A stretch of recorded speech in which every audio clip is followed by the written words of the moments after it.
Ladies and gentlemen, welcome back to Gaming with me, Tony Mo. We're here today to talk about Overwatch. We're going to take a break from Fallout 4, and for the sake of variety, as my channel has always held very highly, we're going to talk about Overwatch.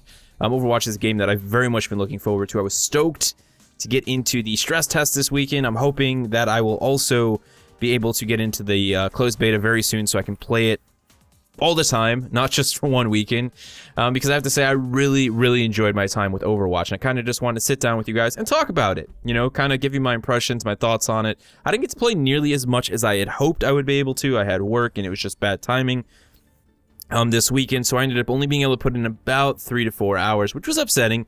I wanted to dump a lot more time into the game and start to get comfortable with the different heroes, the different characters, and it just didn't happen that way, but still have a lot I want to talk about.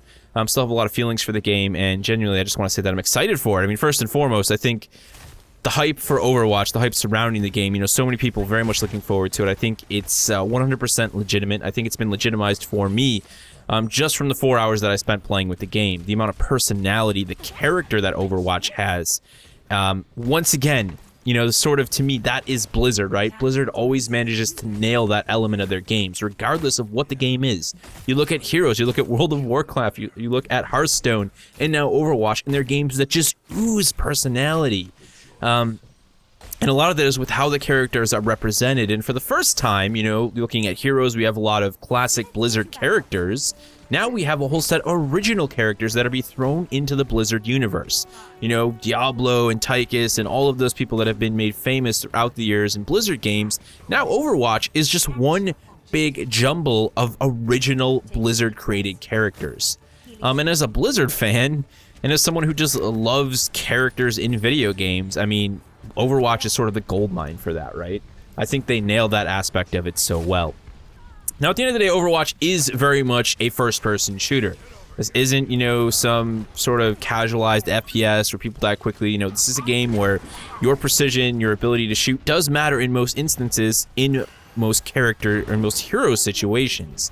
So let's make that clear. It's a first-person shooter, right? It's not, it hasn't been casualized by Blizzard. I hate when people say that because I disagree that Blizzard ever makes anything casual. What I think they're very good at doing is helping a wide audience understand how a game should be played and attracting people to genres that possibly would never otherwise be attracted to those genres. For example, my one friend is absolutely obsessed with Heroes of the Storm. This is someone who would not have touched a MOBA ever. You know, he tried League of Legends, he tried Dota, and it didn't even click for him. Now this is someone who has like 8 days played in Heroes of the Storm and is constantly begging me to play with him. He absolutely loves the game to death. And I think when anyone can fall in love with a game like that, you know, regardless of its genre, the developers are doing right, they're doing something special, and that's just Blizzard for you. You know, all the complaints we can have about Blizzard, they nail it like 99.99% of the time. And that's exactly how I felt when I first booted into Overwatch. From the menus, the overlay, the way I selected my heroes, and then the way I actually went into combat with the different heroes, I was just really impressed. I was genuinely impressed. So let's actually talk about the game though, right? The footage you're seeing is going to be from 2 characters. I believe I had a chance just actually right before recording this, I was getting in my last couple matches. I had a decent half of a match as Pharah, but the length of this match generally is going to be playing Mercy, playing as a healer. She's one of the support classes. The reason being for that, you may have noticed at the beginning of this video, I left all of the character selection stuff in, is that Blizzard has implemented a very intelligent system, and a system that I think is necessary if they're going to make a first-person shooter like this that does require teamwork in a sense. You know, at least it requires people to recognize that the different characters and the different subclasses are required for your team to be successful. So when in the character selection screen, there are notifications warning your team of missing roles. They'll even let you know beyond that, rather than just saying, hey, you have no healer, you have no builder, you have no offense. They'll say, hey, your team has too much offense, you have too little defense, your team's too low damage. Because within each of those different archetypes, you know, so the defense, the tank, the support, and the offense, each of the characters also have their own individual playstyles and skill sets, you know? Not all of the support characters are about direct healing. Some of them are about, you know, healing over time. You know, they all do different kinds of healing. They do different kinds of damage. They do different kinds of tanking. You know, there's variety within the variety, and that makes each of the characters very appealing in my opinion. Now, I know eventually over time people are going to develop dislikes and likes for different characters, and that's going to be a constant battle for Blizzard to in Overwatch to balance those different characters. That's the task they've taken upon themselves with a game like this, but I have confidence that they can at least make that happen. But right now, for me and many of the other people who got in the stress test, it was just kind of a free-for-all, right? Of like, all right, I'm just going to try as many different characters as I can. I know that a lot of you would think the smart idea would be, and many people in my time with the beta this weekend thought the same way, is just to sit there and only play one character. But like I mentioned early on, in order to be successful as a team, you need people filling all of those different roles. You need support, you need builders, you need offense, you need the benefits of the different characters. If everyone just sits there and plays as a tank or plays as a defense, which I had matches like that, just because they feel like they want to learn one specific character in the short time that they have with the beta on the weekend, your team's going to fail. So I chose to be the guy who just filled in the roles that needed to be filled in. Wasn't really concerned with my, having exceptional matches and exceptional performance. I was more concerned with, okay, let's play this character, let's try and do as best as I possibly can with it, and make sure that the character I'm picking is supporting my team in some way, whether it needs damage, whether they need a healer or support, whatever that may be. So that's what I went with, and that's why I ended up playing pretty much a different character every single match. Some I did better than others with. Farah was a character that I played one time, you're going to see it towards the end of this video, that I did really damn well with. She's just a character that can do some seriously high damage, and that's what she's there for, to wreak havoc on the other team as a high damage character. She's a Slayer. Meanwhile, Mercy here, obviously just a very direct healer. She has her sort of healing staff here, and then she can also buff, so she's very much like the traditional medic role in Team Fortress 2. And she was actually a character that I thought was very fun to play, and also quite enjoyed her character design with the ability to glide and use wings. And her sort of super was a one-time resurrection, so you could actually res a important character, somebody like a tank in the middle of combat. These are things that I didn't fully understand throughout the course of the game, but they were made very clear, and that's something that Overwatch also did very well, was upon selecting a character, you can go to an info screen in the character selection, there's plenty of time to quickly look at that, and it's made very clear what each of your abilities and, each fire mode of your weapons do. There's nothing hidden, it's all cut and dry, you understand it right away, right from the get-go. The only thing that you then have to do as a player is understand when you should use those abilities, when you should use those weapons, and where. That's really what's up to you. So that's where the skill comes from. But the game doesn't hide anything from you, and I really enjoyed knowing within the first 30 seconds of playing a character how they were going to function when I pressed all of the different buttons. To me, that was just a big bonus.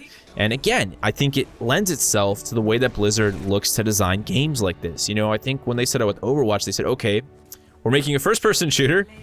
We're doing it on all platforms. I don't know how long that came into play, because we do now know that Overwatch is going to be on PlayStation 4, Xbox One, as well as PC, which I'm super stoked about, because I have a lot of friends who just don't have PCs who can run this, but they're huge Xbox One people, and I'm going to play it like a bunch over there with them, and I'm totally into that.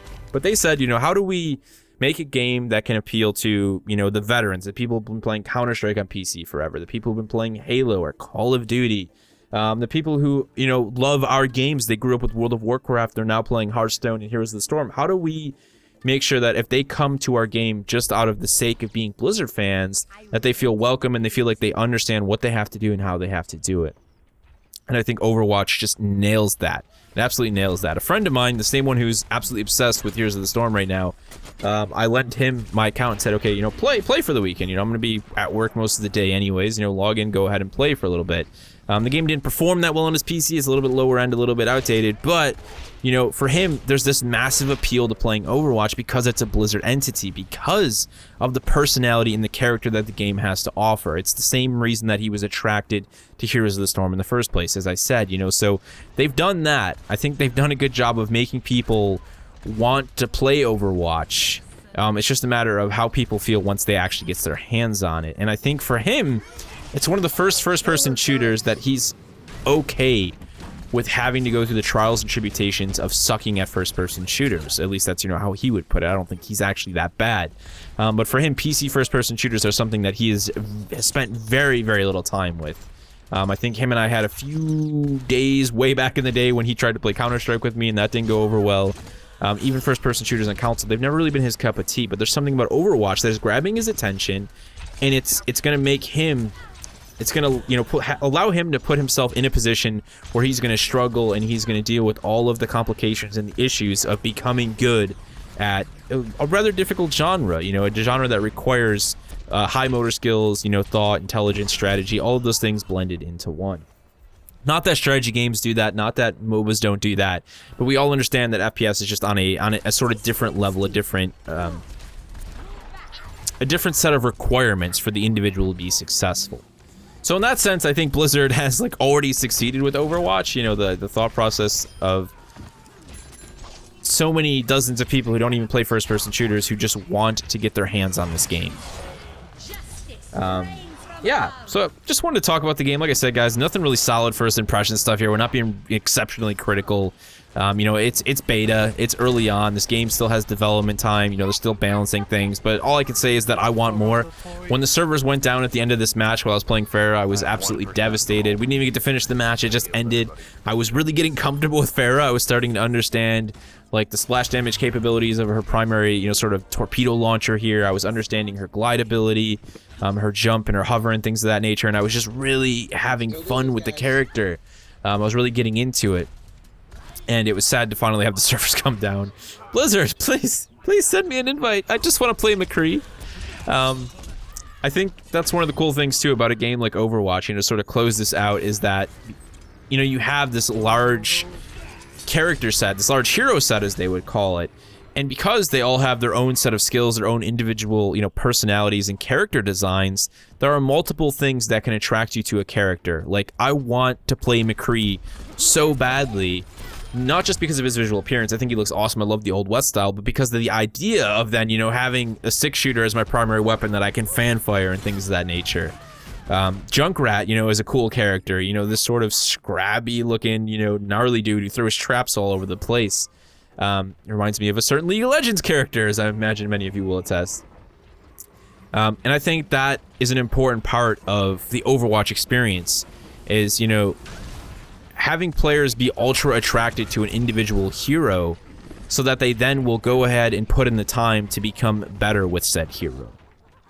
If you guys have any other questions for me, things that I didn't talk about in the video that you'd like to hear my opinions on regarding my time with Overwatch, feel free to throw them down in the comment section below. I'm very, very much hoping that I can get into the full beta for this thing, the closed beta, and start to play this game more regularly. I'd love to bring you guys some videos and some content. Yeah, fingers crossed. If you guys had a chance to get involved with the stress test this weekend, be sure to let me know your thoughts. I'd like to hear what your experience was with it. How much time did you get to spend with the game? Was there any hero that you really fell in love with? And overall, how was your teamwork experience? You know, how many instances did you have where people were kind of ignoring the game's notifications of, hey, we need a healer? You know, how many matches did you have with 16 offense and, you know, no defense, no healer, things of that? Let me know. Share all your thoughts down in the comment section below, and I will see you guys in the next one.